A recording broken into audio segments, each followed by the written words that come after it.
नमस्कार। सबसे पहले तो वर्तमान या जो भावी शिक्षक हैं उन सभी को शिक्षक दिवस की हार्दिक शुभकामनाएं। जो हैं बहुत अच्छी बात है, जो नहीं है हम आशा करते हैं कि अगला जो शिक्षक दिवस है आप सरकारी सेवा में नव पदस्थापित स्कूल के अंदर अपने विद्यार्थियों के साथ मनाएं। इसी शुभकामनाओं के साथ हम आज चर्चा कर रहे हैं कि हमने जो आरपीएससी फर्स्ट ग्रेड और सेकंड ग्रेड के लिए सुपरफास्ट क्रैश कोर्स स्टार्ट किया है उसके बारे में मैं आपसे थोड़ा रूबरू होना चाहता हूं। हमने ये ऐसा प्लान किया है जैसे समय को ध्यान में रखते हुए कि अपने पास 40-42 दिन हैं और उसके अंदर अपन अपनी तैयारी को किस प्रकार से मजबूत करें कि अपन अपना चयन सुनिश्चित कर लें। आपके 2 पेपर हैं, जीके एंड सब्जेक्ट। आपको अपनी काबिलियत और अपनी जो हैबिट्स हैं या अपनी प्लस माइनस जो भी है उसके अकॉर्डिंग आपको अपनी रणनीति खुद बनानी है, क्योंकि आप इस जो युद्ध है उसके अंदर योद्धा आप ही हो। बाकी नोट्स, टीचर्स या कोचिंग संस्थान ये सब मार्गदर्शक हो सकते हैं, लड़ना आपको ही है, जीतना आपको ही है। तो इसमें आप अपनी सहूलियत के हिसाब से और अपनी जो मौजूदा वर्तमान स्थितियां हैं उसके आधार पर इस प्रकार की स्ट्रेटजी बनाइए कि आप जो है फाइनल जो चयन सूची है उसके अंदर आ सकें। यहाँ से जो आपका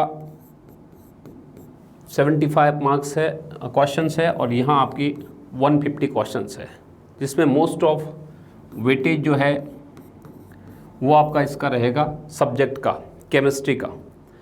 इसमें सब कुछ सम्मिलित है तो ये सबका लगभग एवरेज जाना है। 4 Hindi, 4 English, math, reasoning, science, तो ये सबके ठीक हो जाते हैं। जीके और मैनेजमेंट और साइकोलॉजी, ये 3 बिंदु हैं, इस पर थोड़ा आप अच्छी मेहनत कर सकते हो, तैयारी कर सकते हो। जीके के अंदर ज़्यादा से ज़्यादा याद करना कुछ भी नहीं है। साइकोलॉजी थोड़ा समझ करके अच्छे उसके क्वेश्चन का अभ्यास किया जाए। मैनेजमेंट उसमें भी डाटा है वो याद करके उनके प्रश्नों का अभ्यास किया जाए, ये आपको स्वयं करना है। इसके बाद अपन बात करेंगे इन 120 क्वेश्चन की।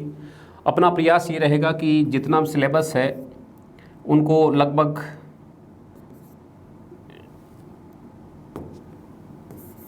60 वीडियो के अंदर अपन कवर कर ले। उसमें स्ट्रेटेजी इस प्रकार से रहेगी कि जो सिलेबस है उसमें चैप्टर के अंदर जो भी टॉपिक है उन सभी टॉपिक की अपन बात करेंगे, लेकिन जहाँ से क्वेश्चन बनते हैं या बने हैं पहले आरपीएससी के पेपरों में उन पे अपन कॉन्सेप्टिव तरीके से समझ करके वहाँ क्वेश्चन की प्रैक्टिस करेंगे और उनके ऊपर जितने भी ऑब्जेक्टिव हैं जो पीछे आए हुए हैं या फिर मान लो किसी गाइड में है उनके ऊपर चर्चा, उसके ऊपर अपन प्रैक्टिस करेंगे। ये अपनी स्ट्रेटेजी रहने वाली है। तो यदि अपन अच्छी तरीके से यदि आप इसमें साथ निभाओ तो मेरा ये प्रयास रहेगा कि 90 या अबव 90 तक के क्वेश्चन अपनी वीडियो में से कवर कर लें। ये मेरा ऐसा वादा है आपसे कि आपको कुछ भी सोचने की, तनिक भी घबराने की ज़रूरत नहीं है 90 क्वेश्चंस के लिए। अब आगे आप कितना कर सकते हो और आपके कॉन्सेप्ट कैसे हैं, कितनी मेहनत कर सकते हो, ये सब आप पे निर्भर है। इसके लिए अपन हर एक टॉपिक को मुश्किल से 2 या 3 दिन देंगे विद ऑब्जेक्टिव। 2 दिन के अंदर उसको करके कंप्लीट और उसके ऑब्जेक्टिव मिलाएंगे, फिर उसका टेस्ट होगा। इस प्रकार की अपनी जो है वो टेस्ट की रणनीति है। कंप्लीट सिलेबस को 7 पार्ट के अंदर बांटा गया है और फिर 2 बड़े टेस्ट वापस से मेजर टेस्ट हैं। उनमें इस हिसाब से रखा है कि हमने 8 तारीख को पहला टेस्ट है एटॉमिक स्ट्रक्चर पीरियोडिसिटी, यहाँ से क्वेश्चन आते हैं दोनों जगह से, ये अपन कर चुके हैं। और केमिकल बॉन्डिंग, यहाँ से खूब सारे क्वेश्चन आते हैं।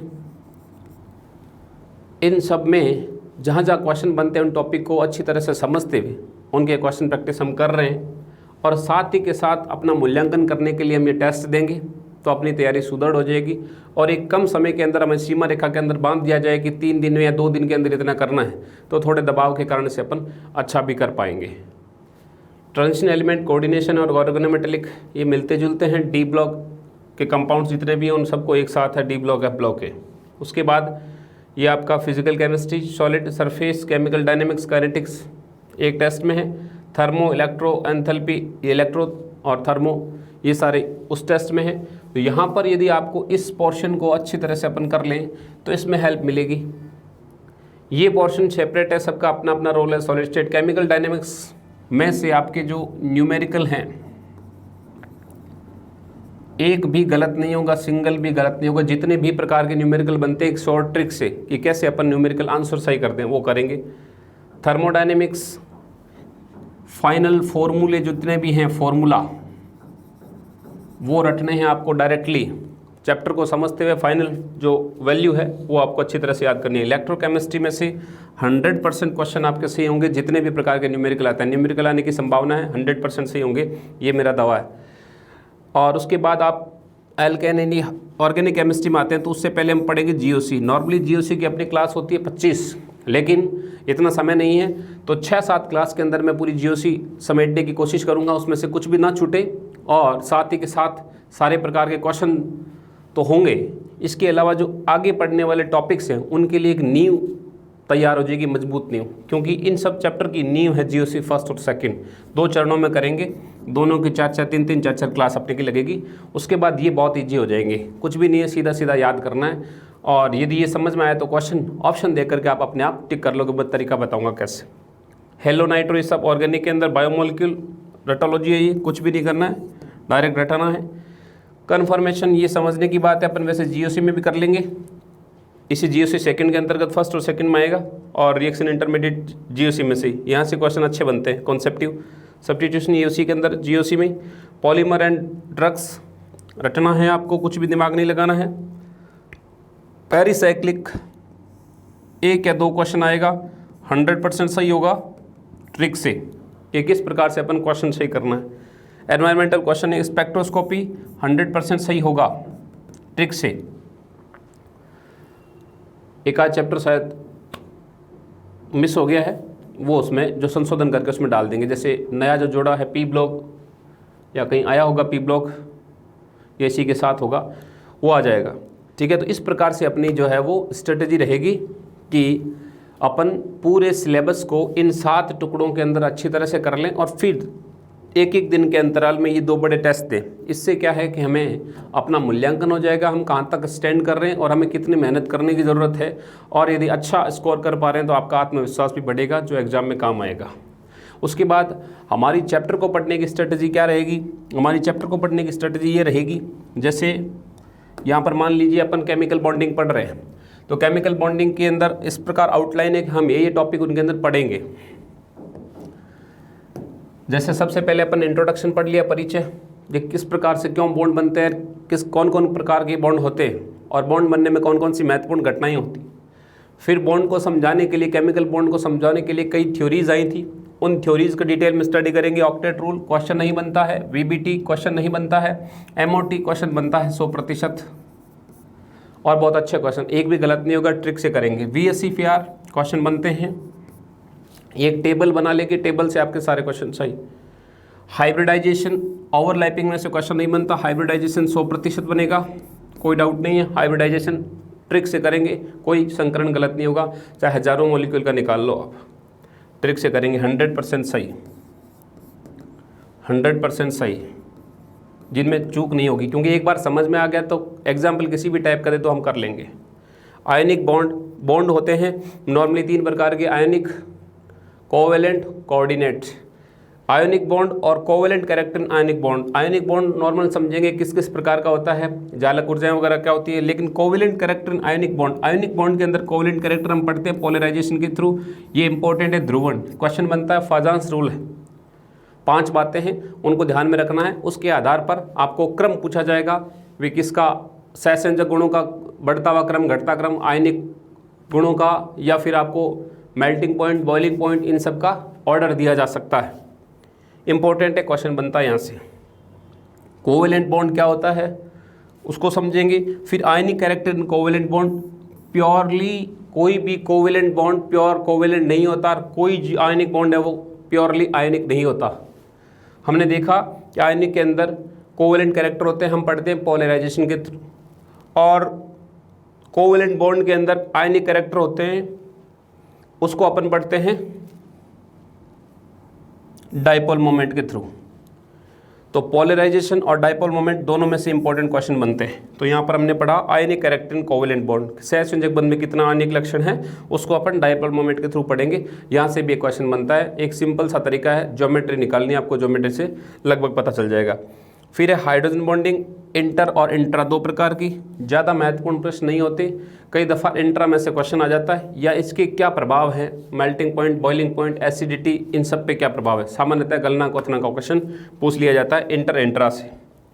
Bond length, bond angle, bond energy normal चीज़ है, कोई खास नहीं है, इनकी एप्लीकेशंस हैं, उनके आधार पर कोई असंगत या क्रम वगैरह ये पूछ सकते हैं कि भाई बंद क्रम का घटता बढ़ता क्रम बताइए, बंद दूरी का घटता बढ़ता क्रम बताइए। तो इनके अंदर ये उन्हीं के एप्लीकेशंस है, ओवरलैपिंग के, हाइब्रिडाइजेशन के, उनके आधार पर अपन ये क्वेश्चन सोल्व कर सकते हैं। तो अपनी इस प्रकार की स्ट्रेटेजी रहेगी। जैसे अपने एटॉमिक स्ट्रक्चर को अपन ने पढ़ा है इस स्ट्रेटेजी से, उसके आधार पर उसके क्वेश्चन भी अपन कर रहे हैं।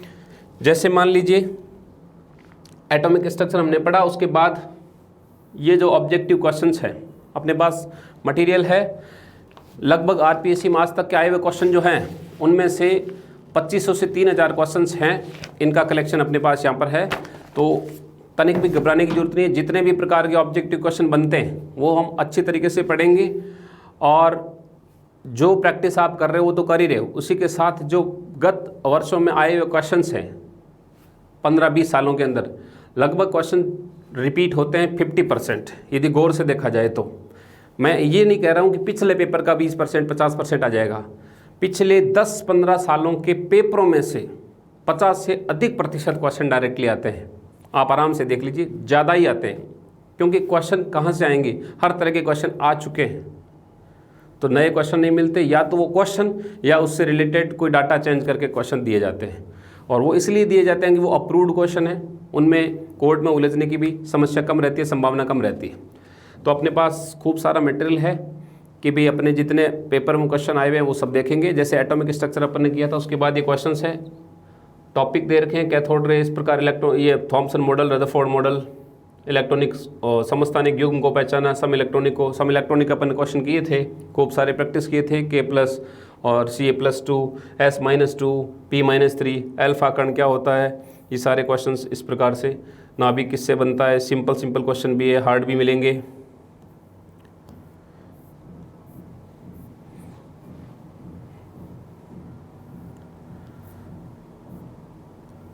ये नेक्स्ट अपनी शीट है, उसके अंदर क्या क्या आ रहा है, H एटम के स्पेक्ट्रम है, बोहर मॉडल है। बोहर मॉडल के अंदर अपन ने खूब क्वेश्चन किए थे। जैसे अपन ने एटॉमिक स्ट्रक्चर पढ़ा था तो आपने देखा कि स्टार्टिंग के अंदर हमने किया था कि पार्टिकल्स कौन कौन से होते हैं, वहाँ से जो प्रश्न बनता है उसकी बात की, उसके बाद जितने भी एटॉमिक मॉडल्स हैं उनकी हिस्ट्री लाते हुए बोहर मॉडल तक आए, और बोहर मॉडल को अच्छी तरह से समझ करके वहाँ पर बनने वाले सभी संभावित प्रश्नों को हमने देखा, और खूब सारी क्वेश्चन प्रैक्टिस भी की। 5 प्रकार के क्वेश्चन बनते थे, एक एक को अपन ने एक तरह के क्वेश्चन किए, फिर 15-20 एग्जाम्पल भी उसके ऊपर किए। तो मेरे हिसाब से यदि वो आपने वीडियो अच्छी तरह से देखा है, बोहर मॉडल के क्वेश्चन गलत नहीं हो सकते। ठीक इसी प्रकार से जो भी अपना टॉपिक पढ़ रहे हैं उनके ऑब्जेक्टिव इस प्रकार यदि मिलाएंगे, आपको उसको PDF फॉर्मेट में ये उपलब्ध हो जाएगी। ये थोड़ी क्लियरिटी नहीं है इसमें, आपको जो PDF मिलेगी वो शार्प मिलेगी, और यदि इस PPT में इस फॉर्मेट में डालेंगे तो एकदम क्लियर दिखेगी। निम्न स्पीसीज में इलेक्ट्रॉन की संक्रमण, स्पेक्ट्रम रेखा, तरंग लंबाई, ये सारे क्वेश्चन अपन ने प्रैक्टिस की है और हो जाएंगे। ये बोहर सिद्धांत, हाइड्रोजन संक्रमण, स्पेक्ट्रम समान होने की, हीलियम के किसके समान होने की संभावना है, H परमाणु दूसरी पहली बोहर कक्षाओं की त्रिज्या का अनुपात, बोहर मॉडल में खूब अपन ने किए थे। इसमें ये क्वांटम संख्या और त्रिज्या के बीच संबंध क्या होता है, डायरेक्टली होता है, और n²/z, तो इसका मतलब n के स्क्वायर के अंदर होता है कोस, ठीक है, मुख्य क्वांटम संख्या उसे ही n कहते हैं। तो इस प्रकार ये जो क्वेश्चन है वो अपन ने किए थे। अब अपने बात करते हैं कि एटॉमिक स्ट्रक्चर हमने पढ़ा है, 2018 का आरपीएससी का पेपर है, उसमें एटॉमिक स्ट्रक्चर के क्या क्वेश्चन आए अपन बात कर लेते हैं।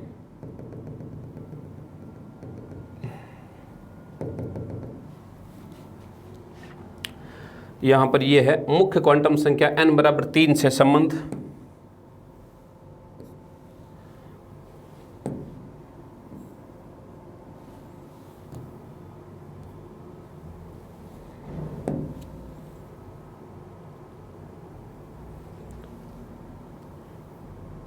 मुख्य क्वांटम संख्या n बराबर 3 से संबंधित कुल कक्षक कितने हो सकते हैं, अपन ने कल किया था। कक्षकों की संख्या, इसको इस प्रकार से मैंने बताया था कि एक कोष के अंदर कितने उपकोष होते हैं, n, कक्षक n square, electron 2n square, तो 3 है तो कक्षकों के 3 के स्क्वायर 9, कोई दिक्कत नहीं है। 2 कक्षकों की ऊर्जा, ये जो इलेक्ट्रॉन का, ये भी क्वेश्चन अपन प्रैक्टिस किया था, प्रथम आयनन और द्वितीय आयनन पे ये भी अपन ने क्वेश्चन किया था, फर्स्ट आईपी सेकंड आईपी। इसके अंदर अपवाद जो है वो आपको बताया था, नाइट्रोजन का ज़्यादा हो जाता है। उसके बाद किसकी अधिकतम इलेक्ट्रोनेगेटिविटी अपवाद किया था, क्लोरीन के ऊपर चर्चा की थी। क्यों होता है, जो थर्ड पीरियड है उनका ज़्यादा हो जाता है, क्योंकि जो सेकंड पीरियड है उनके अंदर छोटा आकार होने के कारण उच्च आवेश घनत्व है, तो नए आने वाले इलेक्ट्रॉन का वो प्रतिरोध करते हैं अंतरा इलेक्ट्रॉन या प्रतिकर्षण के कारण। इसीलिए जो नीचे वाला है थर्ड पीरियड, उनका EA ज़्यादा हो जाता है। इसकी चर्चा हमने की थी। किसी परमाणु में उपस्थित 2 इलेक्ट्रॉन के लिए चारों क्वांटम संख्याओं का मान एक समान नहीं हो सकता। ये किसका कथन है, ये बात मैंने लिखाई भी थी और बताई भी थी कि पाउली का जो नियम है वो 2 कथनों पर आधारित है। पहला तो एक विद्यार्थी के लिए चारों डाटा एक समान नहीं हो सकते। किन्हीं भी शहर में रहने वाले 2 विद्यार्थियों के लिए चारों डाटा, उसकी स्कूल, कक्षा, वर्ग और रोल नंबर। ठीक उसी प्रकार एक एटम के अंदर उपस्थित किन्हीं 2 इलेक्ट्रॉनों के लिए चारों क्वांटम संख्याओं का मान कभी समान नहीं हो सकता। N, L, M, S 3 समान है यदि वो एक कोष, एक उपकोष और एक ही कक्षक में है, तो चक्रण विपरीत होगा, एक का प्लस हाफ एक का माइनस हाफ। यदि चक्रण समान है प्लस हाफ, तो दोनों अलग अलग कक्षक में होंगे, एक P अक्ष में तो एक P वाई में, एक का -1 और एक +1, या हो सकता है 0, तो उसके m की वैल्यू डिफरेंट होगी। चारों क्वांटम संख्या का मान समान नहीं हो सकता। फिर एक हीलियम के अंदर के बाद वाला कक्षक मैंने 1s3 बनाया था। 1s3 के अंदर देखा था कि पहला और तीसरा इलेक्ट्रॉन है उसके लिए चारों क्वांटम संख्याओं का मान समान हो गया, यानी पाउली का जो नियम है उसका खंडन हो गया। तो इसीलिए एक कक्षक में अधिकतम हम 2 ही इलेक्ट्रॉन रख सकते हैं, 3 नहीं। 3 रखते ही चारों क्वांटम संख्याओं का मान समान आने की संभावना है, क्योंकि दोनों का चक्रण पहले प्लस हाफ, माइनस हाफ, फिर प्लस हाफ। तो इसीलिए एक कक्षक में अधिकतम 2 ही इलेक्ट्रॉन आ सकते हैं। तो ये अपन ने किया था, ठीक है। पाउली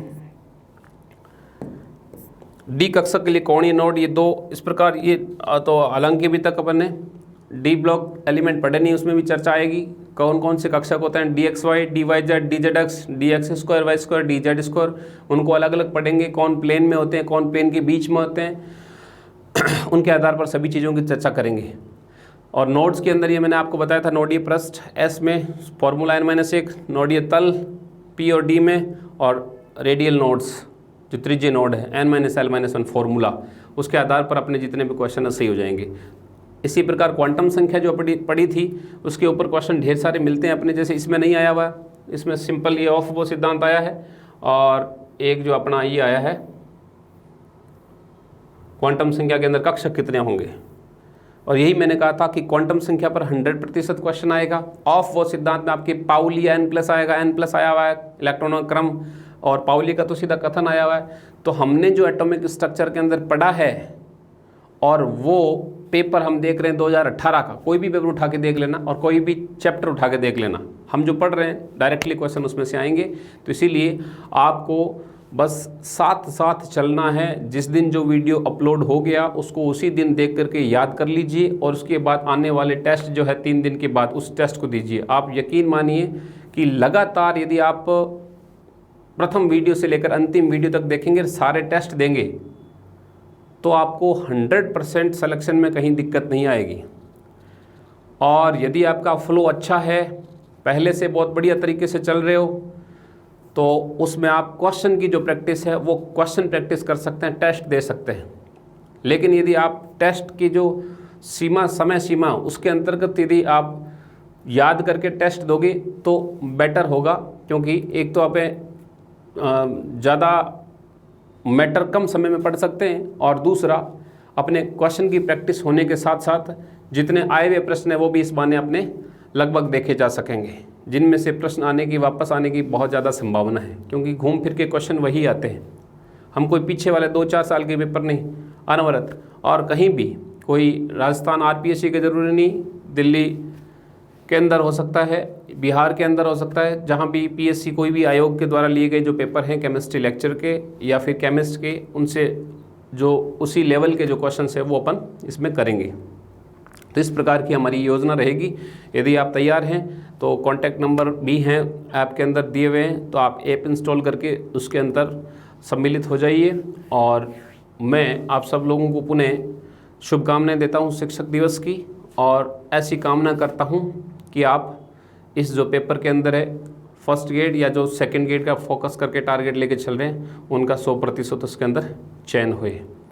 अब हमें इस बात की ध्यान रखनी है कि समय बहुत कम है, तो कम समय के अंदर अपन अधिकतम रिवीजन कैसे करें, उसके लिए आपको क्वालिटी छांटनी होगी। एक पेज के अंदर हमारी 10 लाइन काम की है, 40 लाइन टोटल लिखी हुई है, तो उन 10 लाइन को आप 3-4 बार पढ़ लीजिए बजाय उस 40 को पढ़ने से। वही चीज़ जो है वो क्रीम निकाल करके आपको मैं दे रहा हूँ मथ करके, तो आपको केवल सीधा पचाना है। आपके एक चैप्टर में 50 पेज हैं उनको, या 40 पेज हैं उनको समराइज करके 7-8 पेजों में दूंगा, और क्वेश्चन उन्हीं में से बनेंगे, तो फालतू चीज़ें उसमें से रिमूव करके।